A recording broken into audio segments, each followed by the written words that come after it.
He saw his ex in the park with 3 little girls, then realized they all looked exactly like him. Michael Blake didn't usually take weekends off, but something about that morning pushed him out of his office and into the chilled, open air of Central Park. He walked briskly, dressed in a tailored black suit and silk bow tie from an early brunch event, his brown hair neatly styled and his piercing blue eyes half hidden behind sunglasses. His mind was drifting between quarterly numbers and an upcoming acquisition deal when, suddenly, something broke through his focus. A woman sitting on a bench caught his attention, not because she was loud or out of place, but because she was familiar in a way that stopped him cold. It was Emily. She hadn't changed much. Her blonde hair still cascaded in gentle waves, her posture still elegant, and her eyes, those same clear blue eyes he used to know intimately, now watched 3 small girls chasing each other through the grass nearby. The girls were dressed in matching white dresses that fluttered in the breeze, and they looked so alike it was almost disorienting. At first glance, Michael assumed they were triplets, maybe 5 years old, each with chestnut brown hair and eyes the exact shade of his own. His heart slowed, then raced. He froze in place, his breath catching painfully in his chest. The scene was too precise, too uncanny. They laughed, twirled, and ran, their faces lit with the carefree joy of children who knew nothing of the weight behind the man now staring at them. One of the girls fell, and Emily rushed over, scooping her up gently, whispering something that made the child giggle again. It was maternal, instinctive, and it was real. Michael couldn't move. The past crashed into him all at once, his angry words the night he told Emily to leave, the accusation that ended everything, the silence that had stretched for 5 unbearable years.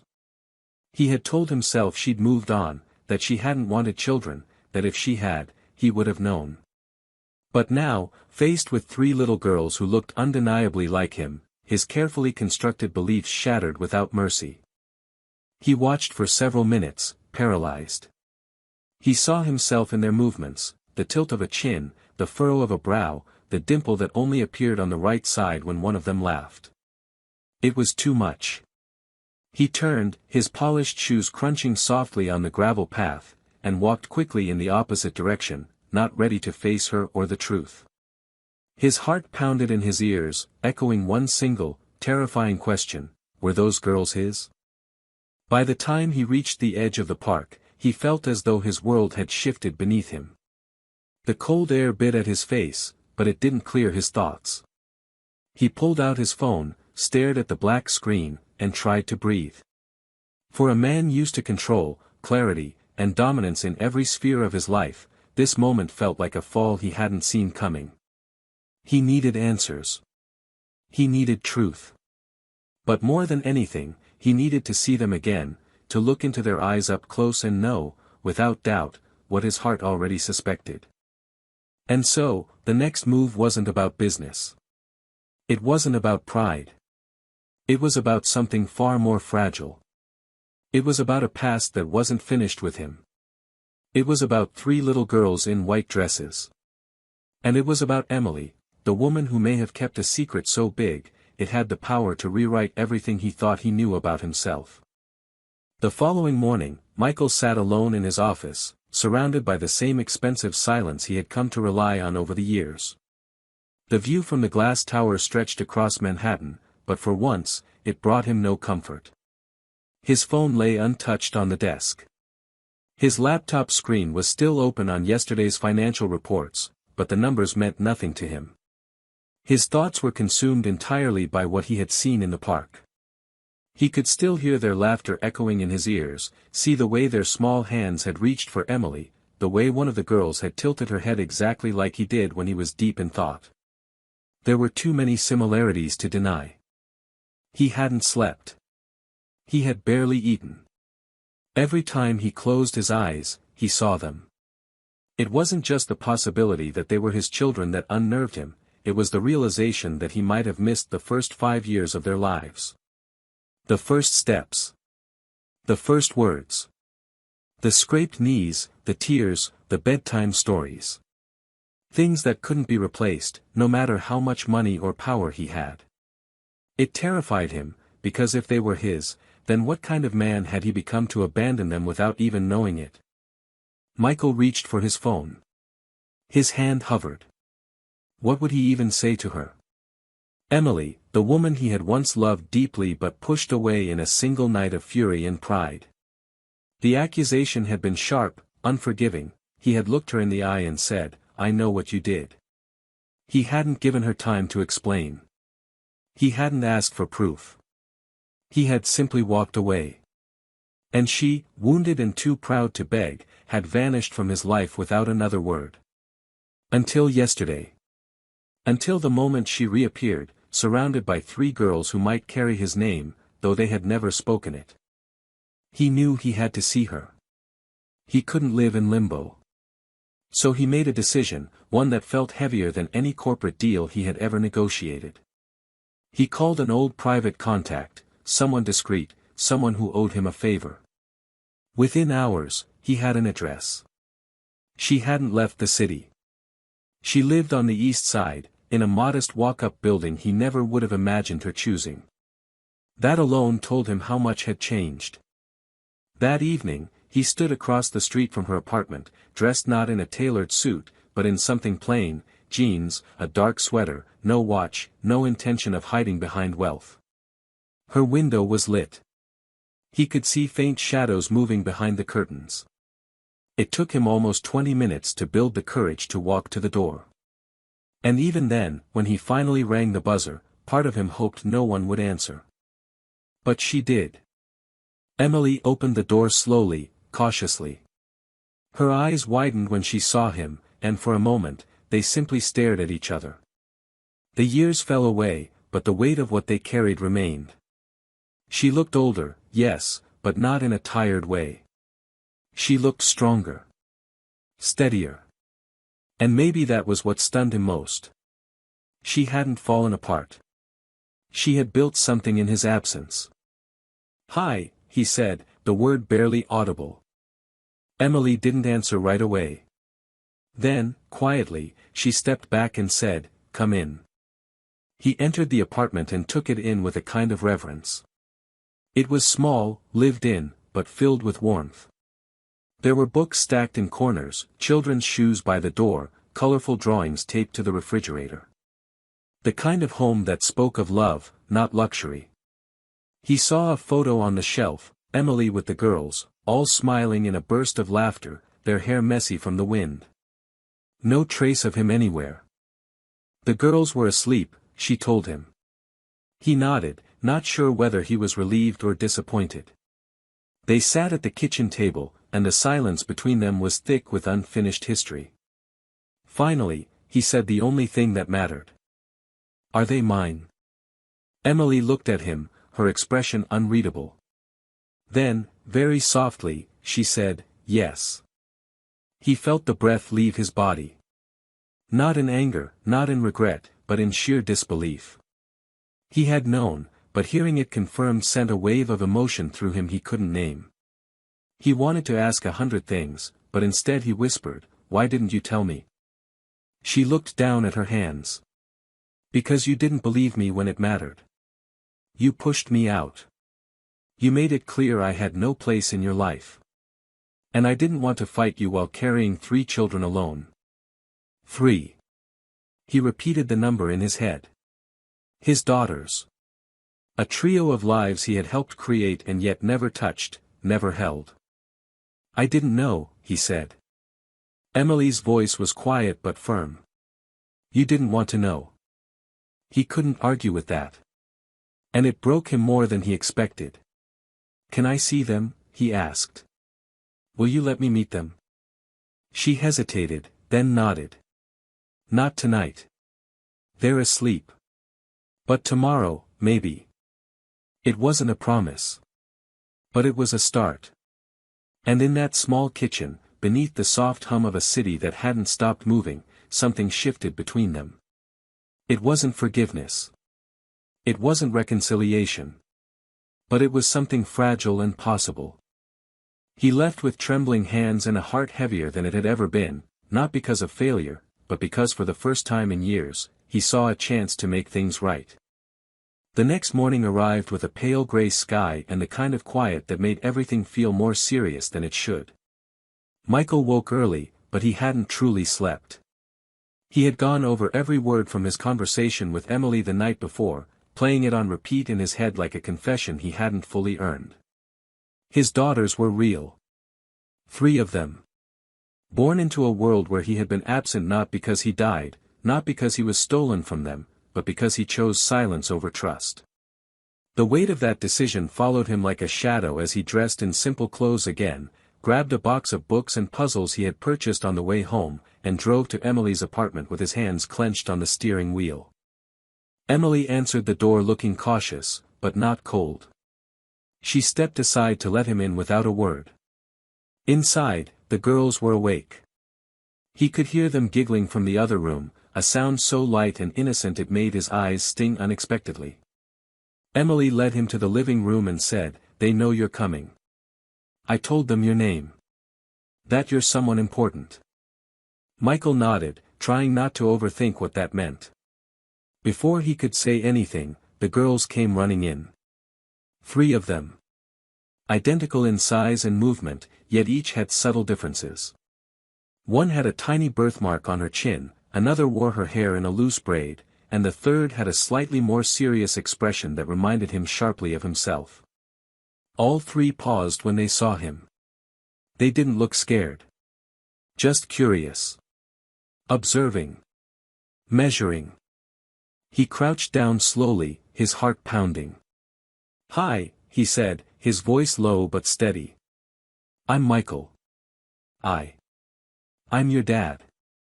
None of the girls responded right away. The one with the braid stepped forward, narrowing her eyes. "You're really our dad?" she asked, her tone direct, challenging in a way that made him both smile and ache. "I am," he said. "And I'm really sorry I wasn't here before. But I want to be here now. If you'll let me." The one with the birthmark looked at Emily, who gave her the faintest nod. She stepped forward too, then reached for the box in his hands. "What's that?" Michael opened the box and showed them the books and puzzles. "Just some things I thought you might like. I didn't know exactly what you're into." "Unicorns," said the third girl, the quietest one, her voice barely above a whisper. "And rainbows. And dinosaurs." He laughed gently. "That's a great mix." The girls sat on the floor, beginning to pull things out of the box, examining each item with fascination. Emily stood back, watching silently, her arms folded but her expression softer than it had been the day before. Michael lowered himself to the floor too, not caring about the expensive jeans or the ache in his knees. He watched them, listened to them talk over each other, argue about which puzzle to start first, and he felt something shift inside him, a place that had been numb for years slowly beginning to wake up. For the next hour, he stayed on the rug with them, helping with pieces, reading bits of books out loud, answering their endless questions. "Do you live in a castle? Can we come in your car? Are you famous? What's your favorite color? Why didn't you know us before?" That last question cut through him like a knife. He looked into the eyes of the girl who had asked, and he didn't dodge. "Because I made a mistake," he said.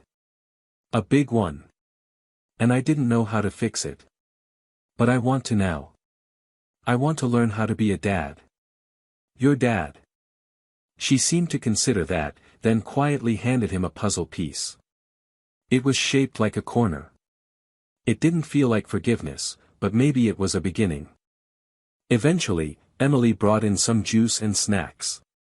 The girls swarmed her, but 2 stayed close to Michael, as if they were testing the idea of proximity. He looked up at Emily and said, "They're amazing. You did an incredible job." Her face didn't soften, but her eyes did. "I had to," she said. "There was no one else." "I want to change that," he said. "Not just for them. For us. Whatever that means." Emily didn't answer, but she didn't shut the door either. That was more than he had any right to expect. When it was time for him to leave, one of the girls hugged him without being asked. The other two followed, hesitantly but willingly. Michael stood there at the door, stunned by the small arms around his waist. He looked at Emily, overwhelmed, and she just said, "Same time next week?" He nodded. "Or sooner. If they want." "They do," she said. "I think they already do." As he walked out into the cold air again, the city looked different. Softer. Slower. And for the first time in years, Michael felt like he was stepping not into a future he had built, but into one he had been gifted, one he never expected, but would never let go of again. Michael arrived the following Saturday with a different kind of nervous energy coursing through him. He had spent the entire week thinking of the girls, of the way their tiny arms had wrapped around him at the door, of the question one of them had asked that still echoed painfully in his mind, "Why didn't you know us before?" There was no way to undo the years he had missed, but he intended to be there for every moment moving forward, even the smallest ones. He carried with him not just another box of books and art supplies, but also something more personal, a framed photo of himself as a child, around the same age as the girls. It had taken him days to find, tucked away in his mother's old storage. He wasn't sure why he'd brought it, only that he wanted them to see that he too had once been small, wide-eyed, and uncertain of the world. Emily opened the door and didn't even ask why he was early. She simply let him in, her gaze meeting his in that way it always had before everything between them cracked. The girls were in the living room, curled up together on the couch watching a cartoon about space. One of them noticed him first and instantly lit up. "Daddy's here," she shouted, and the words, still unfamiliar, still foreign and sacred, made his chest swell and ache all at once. He sat down on the floor again without being asked, placing the photo frame carefully beside him. One of the girls pointed to it immediately. "Who's that?" "That's me," he said. "When I was your age." They studied it like scientists examining a discovery. "You look like us," one of them said matter-of-factly, and he laughed quietly. "That's because you look like me," he answered, and their eyes widened just a little. It was a small moment, but one that stitched a thread between past and present, proof of a bond none of them had chosen but all of them had been born into. Later, while the girls painted pictures at the kitchen table, Michael and Emily sat nearby, sipping tea. She looked tired but content, and he watched her as she gently helped one of the girls clean paint off her hands. There was grace in everything she did, no rush, no resentment. Just patience. Michael took a deep breath. "I want to file for joint custody," he said quietly. Emily didn't look at him right away. She finished helping the girl, then turned to him, her face unreadable. "I'm not trying to take them," he added quickly. "I just want to be in their lives legally. Permanently. I don't want it to depend on how you feel about me one day or how things go between us." Emily folded her hands. "Do you understand what that means? You'd be legally responsible for everything, school decisions, medical issues, all of it." "I want that," he said. "I want the responsibility. I want to earn it." There was a long silence. Finally, she nodded. "We'll talk to a lawyer."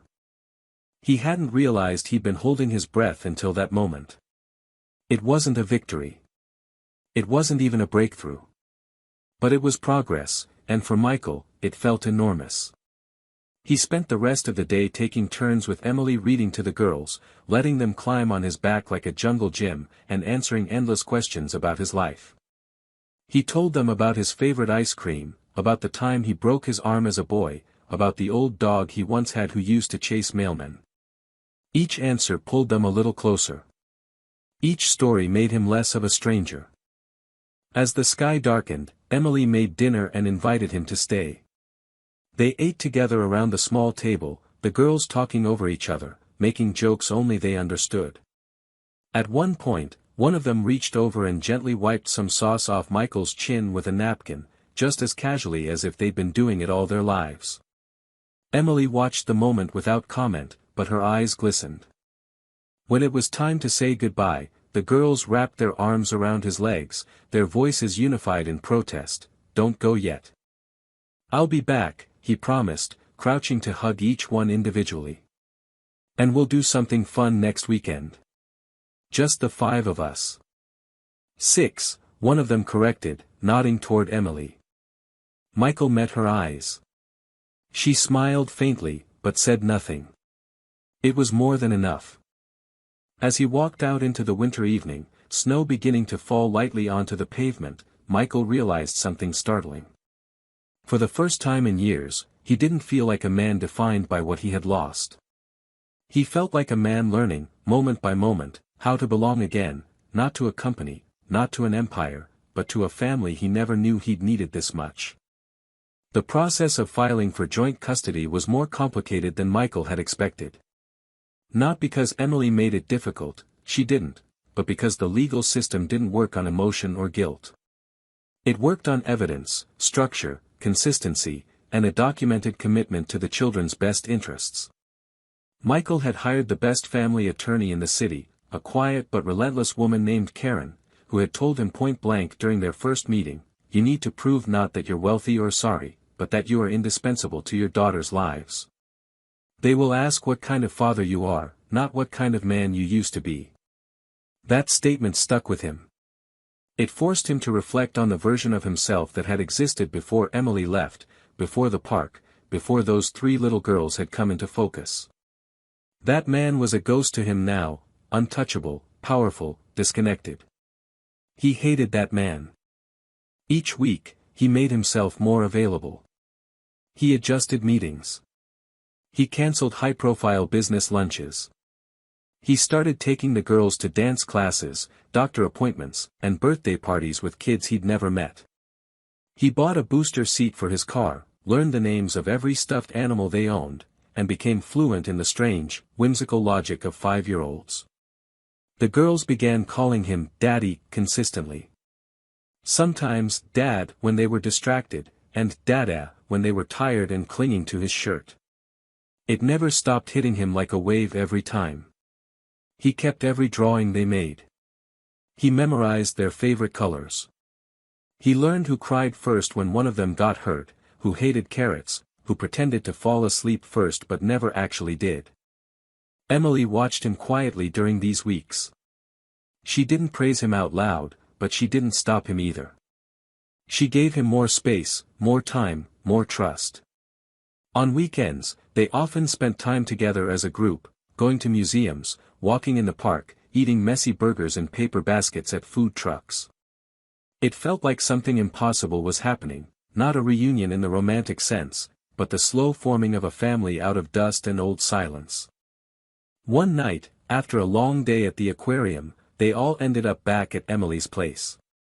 The girls fell asleep on the couch, heads pressed together like petals on a flower. Michael helped Emily clean up the kitchen, wiping glitter and cookie crumbs off the counter, and then lingered, unsure if he should leave. She didn't say anything at first, just handed him a towel and motioned toward a pan she'd forgotten in the oven. He pulled it out, turned off the light above the stove, and finally said, "I feel like I'm always on the edge of asking for too much." Emily turned and looked at him with something tired but open in her eyes. "Because you're afraid to lose again." "I already lost. This, all of this. I didn't expect a second chance. Not from you. Not from them." She nodded slowly, then walked into the living room and adjusted the blanket around the girls. When she came back, she leaned against the counter beside him. "You are doing everything right, Michael. But part of me still wonders, why now? Why not then?" He didn't have a clean answer. He just said, "Because I was selfish. I thought being right mattered more than being kind. I thought winning was love. And it wasn't. I see that now. I don't expect you to forget, but I hope one day you'll believe that I've changed." She stared at him for a long time. "They believe it," she said finally. "And honestly, I think I'm starting to as well."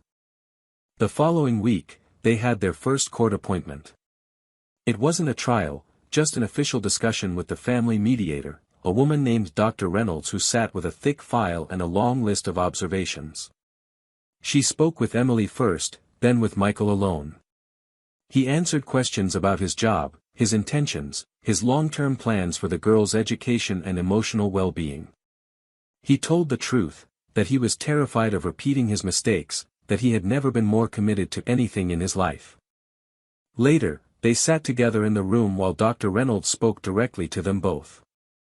"It's rare," she said, "to see two people who've gone through this much come back to the table like this. If you continue on this path, I see no reason why shared custody shouldn't be approved." Michael felt something loosen in his chest, something like hope, but steadier.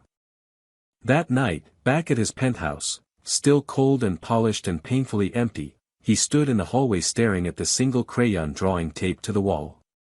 It was crooked, full of uneven stick figures, but he knew exactly who was who.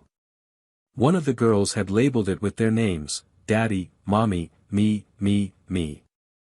He stared at it for a long time before picking up the phone and calling his real estate agent. He didn't want a penthouse anymore. He wanted a home with stairs and messy shoes by the door. He wanted a room with bunk beds and crayon on the walls. He wanted a place where they would never have to wonder if he was coming back. Michael Blake had finally begun to understand that fatherhood wasn't just a role, it was a lifelong promise, and he intended to keep it. By spring, the rhythm of Michael's life had transformed completely. Gone were the sharp edges of boardroom tension, the late nights sealed off in glass towers, and the constant hum of ambition that had once driven him to believe he was untouchable. In their place were soft footsteps down a hallway lined with drawings, the laughter of little girls echoing through his newly purchased suburban home, and the sound of morning cartoons playing in the background while he packed lunchboxes filled with small sandwiches and peeled apples. He had moved into a quiet neighborhood just 20 minutes from Emily's apartment, and even though they still lived separately, the shift was undeniable. The girls now had bedrooms in two homes, not just one, and in both places they felt safe, heard, and wanted. Michael had chosen the house not for its size or finishes, but for the tree in the backyard where they could hang a tire swing, and for the windows that let in golden afternoon light perfect for reading. He filled their rooms with soft blankets and stuffed animals, picked out matching butterfly nightlights for each bed, and carefully pinned up their first drawings, no longer on office walls, but where they could see them every day. He didn't decorate like a man trying to impress. He decorated like a father making room for something sacred. Weekends became sacred, too. He picked up the girls on Friday evenings and returned them to Emily on Sunday afternoons, unless they had all planned something together. On some weekends, they baked together, flour covering every surface of his once pristine kitchen, and on others, they camped out in the living room, building pillow forts and watching movies with popcorn balanced on their laps. He learned how to braid hair, clumsily at first, but now with growing confidence, and began to recognize the small signs of when one of the girls was upset or hiding something behind a smile. He learned to be quiet when they needed silence and silly when they needed to forget something hard. Emily visited often. At first, only for pickups and drop-offs, but eventually for dinner, then coffee, then to sit on the porch and talk while the girls played in the yard. The conversations were careful at first, as though they were afraid to lean too far into anything meaningful.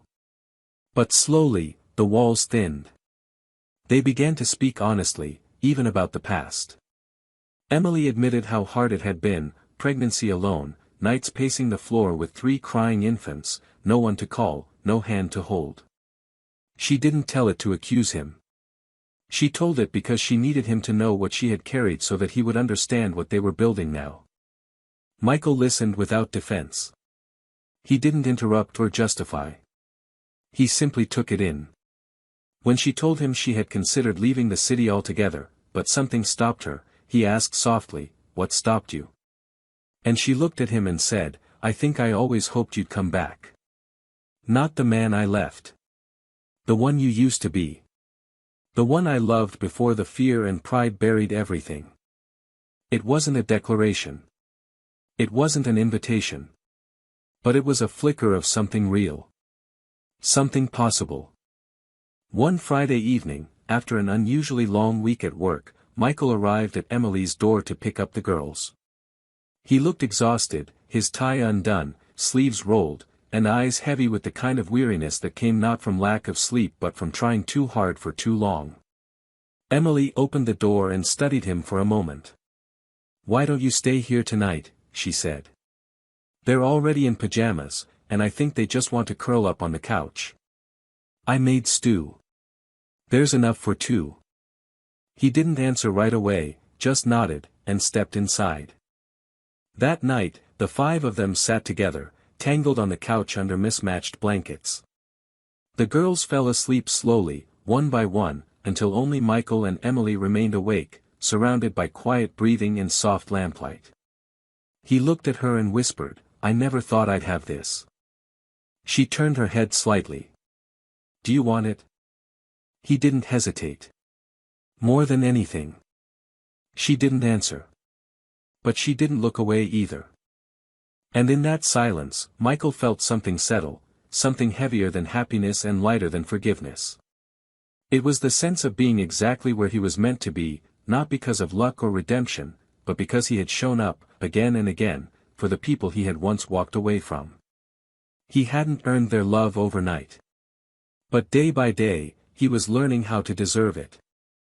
As summer began to warm the city, the world around Michael felt like it was opening up.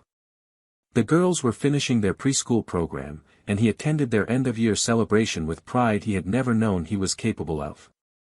He stood in the back of the small auditorium, watching them sing and dance on a makeshift stage, their voices off-key but full of joy, and tears filled his eyes without warning. When they spotted him in the crowd, all three waved wildly, breaking the flow of the performance just to make sure he saw them. He waved back, placing a hand on his chest, not to calm himself, but to hold something in place, something that had felt broken for too long but now pulsed with life again. After the celebration, they all went to the park. Emily brought sandwiches, and Michael brought ice cream. The girls ran ahead, giggling, barefoot in the grass, and for a moment, he and Emily stood side by side watching them in silence.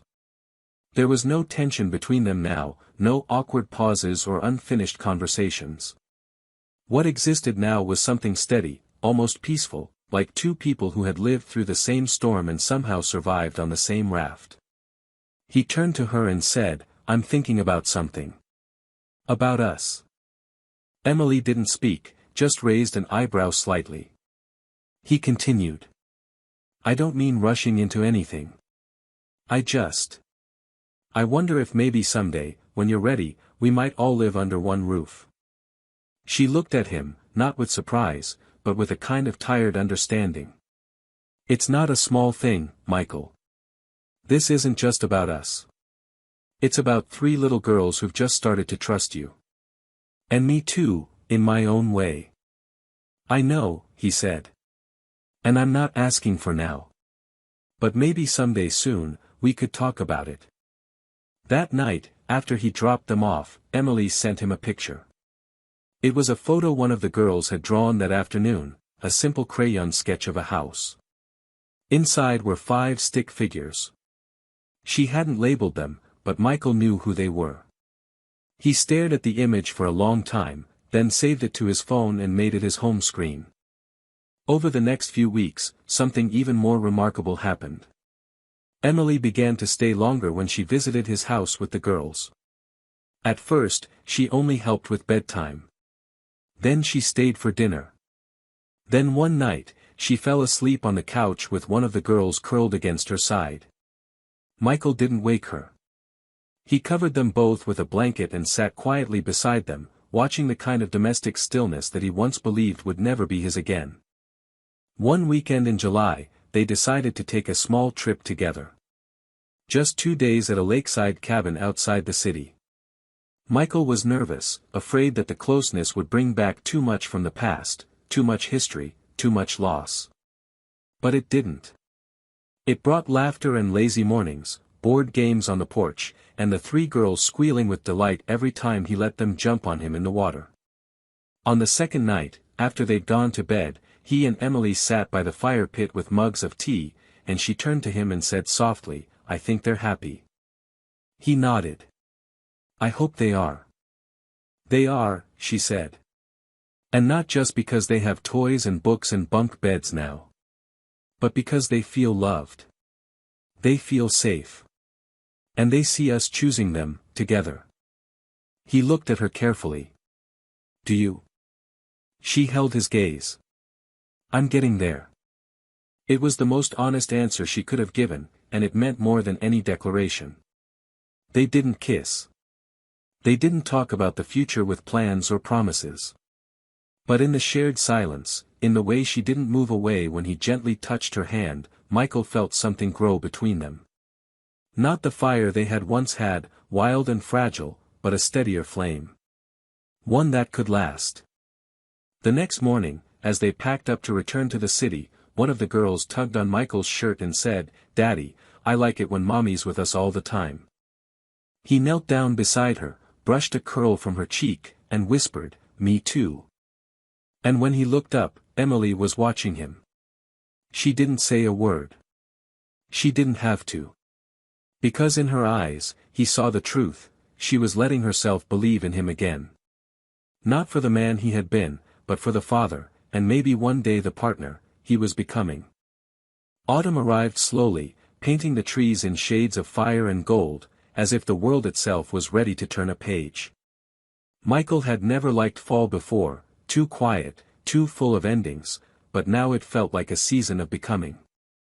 The girls were growing fast, each day unfolding with tiny milestones, reading their first full sentences, tying their own shoes, asking deeper questions about the world and about him. They called him Daddy without hesitation now. Their voices said it like a truth that had always existed, not one that had arrived late and uncertain. He had officially been granted joint custody. The court hearing had gone smoothly, mostly because Emily had stood beside him, calm and clear, telling the judge that Michael had not just shown up for the girls, but stayed, proved himself, and transformed in ways she hadn't expected. The judge had looked over at him with something close to approval, stamped the paperwork, and said, "Make the most of your second chance." Michael had never forgotten that phrase. He repeated it often to himself, sometimes when he was up at 2 a.m. cleaning up a spill, or when one of the girls had a nightmare and needed him to sit beside their bed until they fell asleep again. Life settled into a new rhythm. Michael worked less, but lived more. The girls were in his home almost half the week now, and their toys, drawings, socks, and songs filled every corner. He kept up his business responsibilities with fewer hours and a deeper sense of purpose. His colleagues noticed the difference. Some admired it. Others didn't understand. Michael didn't care. He had traded something sharp and cold for something warm and alive, and he had no desire to go back.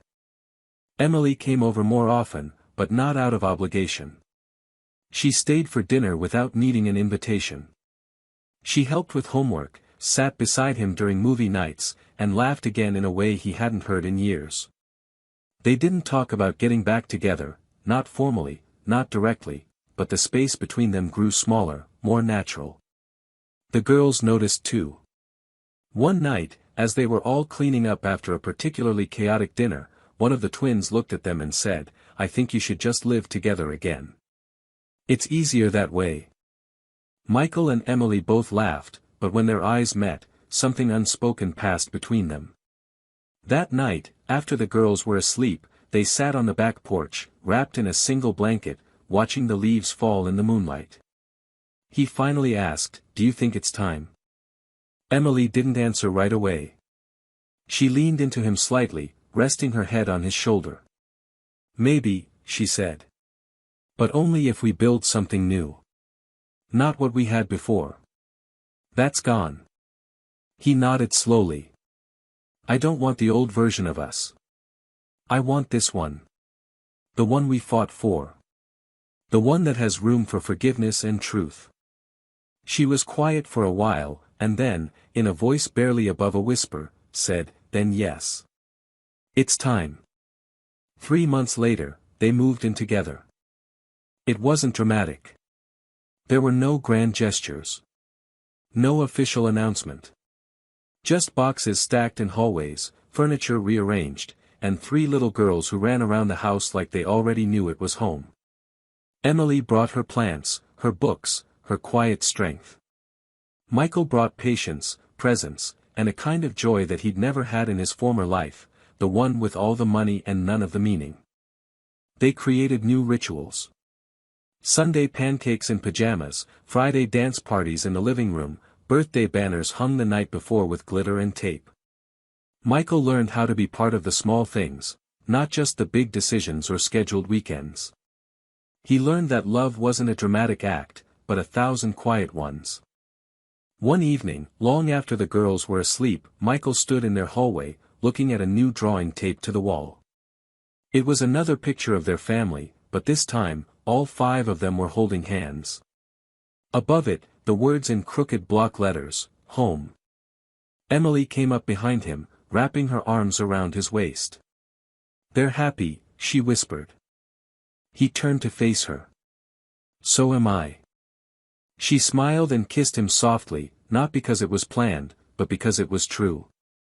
That night, as they lay in bed listening to the soft hum of the baby monitor, Michael felt the full weight of what they had survived: pride, betrayal, years lost to silence, and what they had rebuilt in its place. Not perfection. Not fairy tale. But something better, a real family, stitched together with mistakes and mercy and the willingness to begin again. And for the first time, he knew without doubt that the best parts of his story had only just begun. The ending of this story stands out because it earns its happiness without ever faking perfection. It's not a fairy tale, it's something more powerful. It's about growth, humility, and what happens when someone truly shows up, not just to apologize, but to stay. Michael's journey from cold, distant success to present, loving fatherhood is believable because it's messy. He doesn't get everything right, and he doesn't pretend to. But he tries, again and again, and that's what makes the final chapter so moving. What I appreciate most is that Emily isn't written as someone who simply forgives and forgets. Her strength lies in her boundaries, her resilience, and her choice to trust slowly, based on actions, not words. The story respects her pain and doesn't rush her healing. And the girls, full of energy, innocence, and intuition, are the ones who quietly steer the adults toward wholeness. This isn't just a redemption arc. It's a reminder that the people we become after loss and regret can be stronger, softer, and more true. The ending is shocking not because of a twist, but because of how much has changed in such an honest, grounded way. It leaves you with hope, not the naive kind, but the kind that says, even broken things, if tended with love, can become beautiful again.